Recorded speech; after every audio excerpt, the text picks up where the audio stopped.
Hi students, welcome again for another video on functions which we can use in list.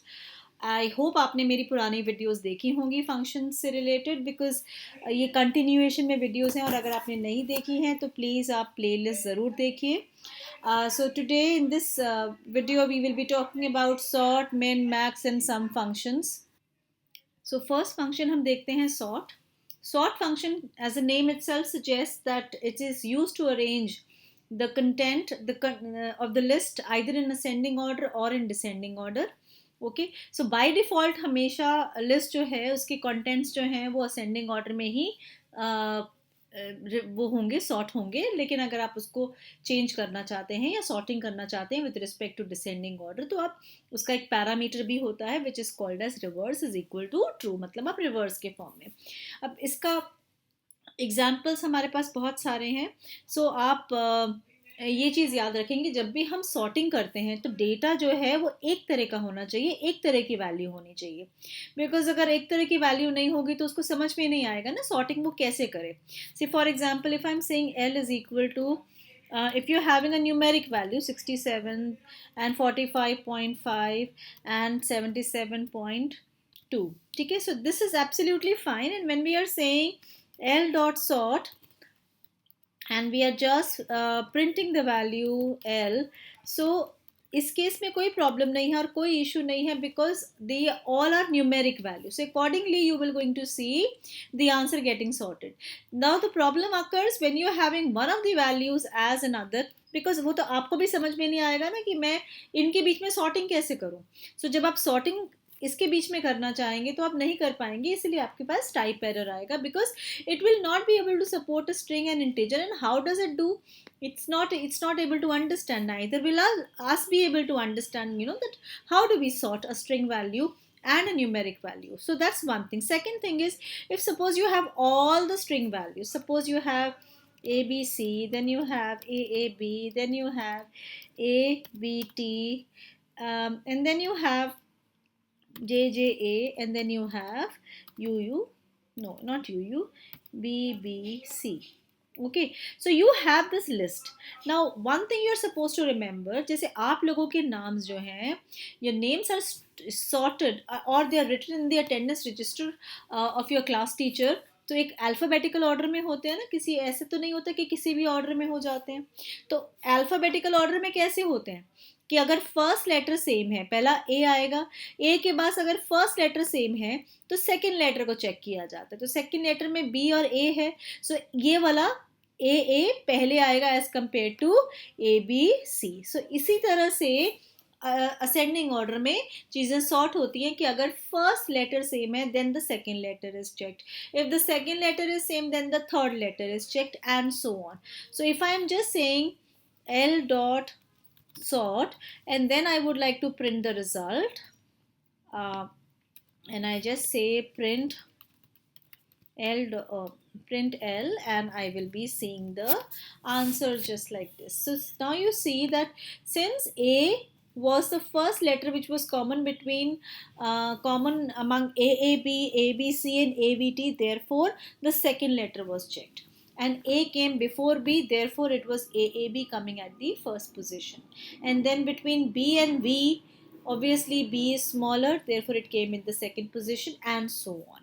So इसी तरह से जब आप sorting कर रहे हैं और इसी में अगर मैं यहाँ पर लिख दिया होता हमने reverse is equal to true, because by default reverse false होता है. रिवर्स में नहीं करना, हमें नॉर्मल फॉर्म में करना. लेकिन अब हमने बोला यस रिवर्स फॉर्म में आप करिए तो हमारा आंसर क्या आ जाएगा. Look at this. So my answer will be just the reverse of what I got in the previous case. And therefore that's what you're supposed to remember, that a few examples are given to you, that if you're having integer values you will see this answer. If you are having a combination of integer and float, so it does the sorting, क्योंकि numeric values तो numeric values ही होती हैं ना. अगर आप third case में देखेंगे जहाँ पर AEIOU लिखा हुआ है और उसको रिवर्स में हम सॉर्ट कर रहे हैं तो AEIOU उल्टे ऑर्डर में स्टोर हो जाएगा. इसी तरह से नेम्स का एग्जाम्पल मैंने आपको दे दिया. अच्छा, ये एक लास्ट एग्जाम्पल है जो मैं आपको एक्सप्लेन करना चाहती हूँ. Suppose you have a nested list with you and let me see how I'll just show you a nested list. Suppose I have a nested list as 1, 2, 3. There's another nested list as 1, 4, 2. मैंने उल्टा लिख दिया, कोई बात नहीं, इसी को comma कर देते हैं. देन वी हैव 2, 4, 1 की जगह 10 कर देते हैं. Then we have 1, 3, 2. तो देखिए, अगर हमारे पास नेस्टेड लिस्ट है तो वो सॉर्ट कैसे करेगा, रिवर्स नहीं करते हैं. तो आप याद रखेंगे, पहली बात तो जब भी सॉर्टिंग होती है तो एक ही तरह का डेटा होना चाहिए. ऐसा नहीं है कि यहाँ पर लिस्ट है, सब लिस्ट है, और यहाँ पर आपने इंटीजर दे दिया, यहाँ पर आपने इंटीजर दे दिया, तो सॉर्ट नहीं करेगा, वो एरर दे देगा. दूसरी चीज़, अब लिस्ट है तो सबसे पहला एलिमेंट देखता है उस सब लिस्ट में कौन सा है. सो इफ इट इज़ 1, 2, 2, 1, इसका मतलब है 1 पहले आता है और ये वाला 1 सेम है. अब वो चेक करेगा second element. So between 2 and 3 the value 2 is smaller as compared to 3. Therefore your first answer should be this one, your second answer should be this one. Now let's come to the third place. अब यहाँ पे पहला element 2 और 2 same है, 4 और 4 same है, then it will going to check the third one, and therefore your answer, now I think you might have guessed it correctly कि अब हमारा आंसर क्या आएगा. So 1, 2, 3, 1, 3, 2, 2, 4, 1 and 2, 4, 10. अगर अब आप बोलेंगे मैम कि सपोज यहाँ पर भी 2, 4, 1 होता, लेकिन यहाँ पर एक वैल्यू और लास्ट में ऐड हो जाती. तो ऑब्वियसली बच्चों 2, 4, 1 और 2, 4, 1 तो कॉमन है ना, ये बाद में आ रहा है ना, इसलिए this value will be smaller as compared to this value, and that's what you're supposed to remember also. Okay, so sorting can be possible with the nested list also. जैसे strings में possible है, वैसे ही nested list में भी possible है. Now I hope आपको ये वाला last एग्जाम्पल समझ में आ गया होगा, where L is equal to 3, 12, 3, 5, 2 and 11, 6, 5. अब ये कैसे सॉर्ट होता है. Now I think you will feel more confident now with the nested list. Let's go on to some examples which we can do further with the nested list or a compound list. So अगर मैं पहला example हम देखें, L is equal to 3, 2, ये तो ये sort करेंगे तो ये कैसे सॉर्ट होगा. जस्ट कीप गेसिंग it. The first answer is 3 is common in all of them, but the second element in the sublist is 2, 1, 2. Therefore the first value should be 3, 1 and 2. The second case is 3, 2 and 3, 2, 5, जिसमें से 3 और 2 छोटा है और 3, 2, 5 बड़ा है. Therefore this is the answer for your list. Now we come to another case where can we sort or can we arrange the sublists also. Yes, you can do that. So first the question is sort the sublist, and then after sorting the sublist sort the main list. तो sort करा हमने, sublist कैसे करा, क्योंकि यहाँ पर एक एक एलिमेंट करके एक्सट्रैक्ट हुआ. अच्छा, अगर मैं इसी चीज़ को यहाँ पर लिख कर आपको दिखाऊँ तो आपको अच्छे से समझ में आएगा कि अगर हमारे पास एक लिस्ट है, ओके, अब मुझे इन सारे एलिमेंट्स को सॉर्ट करना है, और मैंने अगर यहाँ पर लिखा for I in L, all right, and then I say print आई. मैं सिर्फ अभी आपको प्रिंट करके, अभी ये बहुत एक इम्पॉर्टेंट कॉन्सेप्ट है जो आपको पता होना चाहिए. तो जब हमने ये करा तो यहाँ पर एग्जैक्टली क्या हुआ, L के पहले एलिमेंट की वैल्यू किस में चली गई, आई में. मतलब एक लिस्ट की वैल्यू एक असाइनमेंट ऑपरेटर के साथ असाइन हो गई आई में. इसका मतलब है मैं यहाँ पर कोई भी चेंज करूंगी, it will automatically be reflected back in L. Please remember this. So if there is a nested list, you are using an assignment operator, the changes that you are making within the for loop will definitely be reflected back. मैं आपको ये अभी दिखाती हूँ ये बात. पहले मैं आपको एक एक करके ये वाला कॉन्सेप्ट समझा दूँ. तो अभी राइट नाउ आई के अंदर पहली वैल्यू क्या आ गई, 1, 2, 3. दूसरी वैल्यू क्या आ गई, 2, 4, 1. तीसरी वैल्यू क्या आ गई, ये. लेकिन अब आपने क्या करा बच्चे, आपने L नहीं करा और आपने प्रिंट भी नहीं करा. आपने क्या करा, I की वैल्यू ली और आपने सॉर्ट कर दिया. तो सॉर्ट क्या हुआ, पहली वैल्यू कौन सी सॉर्ट हुई थी हमारी, ये नहीं था. मैं आपको इसका आंसर दिखाती हूँ. ये ठीक है, इसके साथ मैं आपको शेयर करके बताती हूँ कि हम क्या एग्जैक्टली कहना चाह रहे हैं. So just have a look at this one and please see कि जब हमने आई डॉट सॉर्ट करा तो आई डॉट सॉर्ट में 1 2 3 पहले सॉर्टेड था लेकिन वो सॉर्ट हो गया. दूसरे केस में नेक्स्ट टाइम आई की वैल्यू क्या हो गई 2 4 1. जब ये 2 4 1 हुई तो 2 4 1 आई के अंदर गया और आपने आई को सॉर्ट करा तो हमारा आंसर क्या हो गया 1 2 4. लेकिन क्या इससे एल इफेक्ट हुआ? Yes, that's what I am trying to tell you.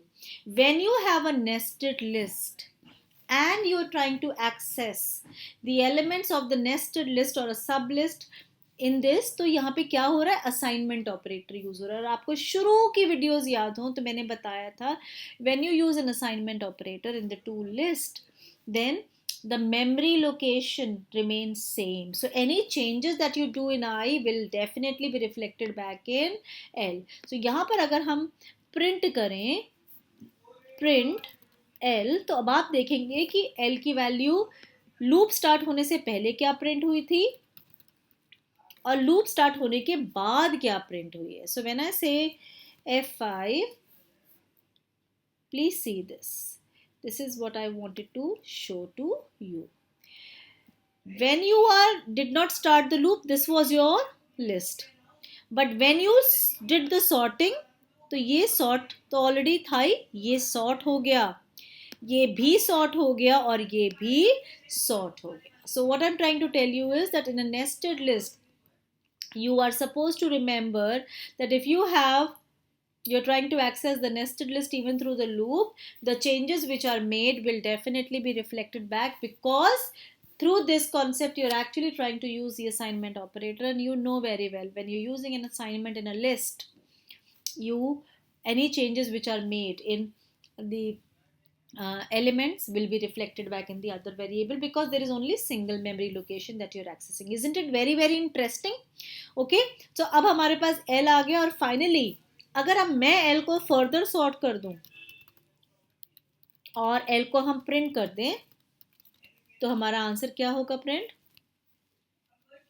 हमारा आंसर ये प्रिंट हो जाएगा. सो ये फाइनल सॉर्टेड आंसर है. यही प्रोग्राम में आपको एक्सप्लेन करना चाह रही थी in this particular thing. So when you using it you basically have a list, you are sorting each element. Once you've sorted each element then you're sorting the main list. The changes are definitely reflected back because using the loop you are using the assignment operator. The location remains the same, the memory location remains the same, and therefore the changes are definitely reflected back. Okay, so I think this is quite interesting and you will not going to forget this part.